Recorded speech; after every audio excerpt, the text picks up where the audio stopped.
ನಿಮ್ಮದು ಮತ್ತೆ ರಿಷಬ್ ಶೆಟ್ರ ಒಡನಾಟ ನೋಡಿರ್ಬೋದು. ಕಾಂತಾರ ಮೊದಲು ಏನ್ ಬಂತು ಅದ್ರಲ್ಲೂ ಕೂಡ ನೀವಿದ್ರಿ, ವಿಲನ್ ಕ್ಯಾರೆಕ್ಟರ್ ಅಲ್ಲಿ ಕಾಣಿಸ್ಕೊಂಡಿದ್ರಿ.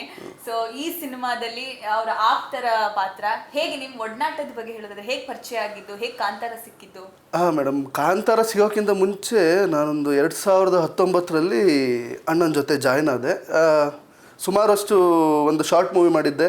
ಅದಾದ್ರ ಮೇಲೆ ಒಂದು 2-3 ಸಿನಿಮಾ ಮಾಡ್ತಿದ್ದೆ. ಆವಾಗ ಅಣ್ಣ ಬಿಫೋರೇ ಪರಿಚಯ ಇದ್ದಿರೋದ್ರಿಂದ ನನಗೂ ಸ್ವಲ್ಪ ಸಿನಿಮಾದ ಬಗ್ಗೆ ಹಸಿವಿತ್ತು. ಬಾ ಮಗ, ಇಲ್ಲೇ ಸುಹಾಸ್ ಅಣ್ಣ ಅಂತ ಅವ್ರ ಮ್ಯಾನೇಜರು, ಅವರು. ಇದು 2019. ಅದಕ್ಕಿಂತ ಬಿಫೋರ್ ನಾವು ಕಾಲೇಜಿಗೆಲ್ಲ ಹೋಗ್ತಾ ಅಣ್ಣ ಸರ್ಕಾರಿ ಮಾಡಿದಾಗ, ಬೆಲ್ ಬಾಟಮ್ ಮಾಡಿದಾಗೆಲ್ಲ ಕುಂದಾಪುರಕ್ಕೆಲ್ಲ ಬರ್ತಿದ್ದಾಗ ಅಣ್ಣನ ಜೊತೆನೇ ಇರ್ತಿದ್ವಿ.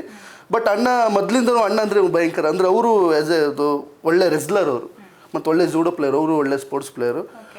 ಕಿರಿಕ್ ಪಾರ್ಟಿ ಹಿಟ್ಟಾಗಿತ್ತು, ಸರ್ಕಾರಿ ಹಿಟ್ಟಾಗಿತ್ತು, ಬೆಲ್ ಬಾಟಮ್ ಹಿಟ್ಟಾಗಿತ್ತು. ಬೆಲ್ ಬಾಟಮಲ್ಲಿ ಅಣ್ಣ ಹೀರೋ ಆಗಿ ಫಸ್ಟ್ ಸಿನಿಮಾ ಮಾಡಿ ಅದು ಸೂಪರ್ ಹಿಟ್ ಆಯಿತು.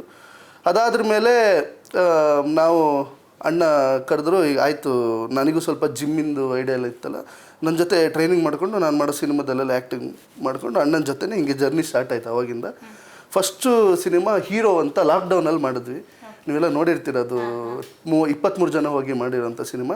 ಅಲ್ಲಿಂದ ಜರ್ನಿ ಶುರು ಆಯಿತು. ಅಲ್ಲಿಂದ ಅದ್ರ ಮೇಲೆ ಹರಿಕತೆ ಇಲ್ಲ ಗಿರಿಕತೆ ಅಂತ ಒಂದು ಸಿನಿಮಾ, ಅದರಲ್ಲಿ ಅಣ್ಣನ ಜೊತೆನೇ ಒಂದು ಇಂಪಾರ್ಟೆಂಟ್ ಕ್ಯಾರೆಕ್ಟ್ರು ವಿಲನ್ ಗಿರಿ ಅಂತ, ಅದನ್ನು ನಾನು ಮಾಡಿದೆ. ಹೀಗೆ ಜರ್ನಿ ಆವಾಗಿಂದ ಶುರುವಾಗಿದ್ದು ಇಲ್ಲಿ ತನಕ ಅಣ್ಣ ಇಲ್ಲಿ ತಂದು ನನ್ನ ಕೂರಿಸಿದ್ದಾರೆ. ಅಂದರೆ ಇದೆಲ್ಲ ಒಂದು ಒಳ್ಳೆ ಎಕ್ಸ್ಪೀರಿಯೆನ್ಸ್.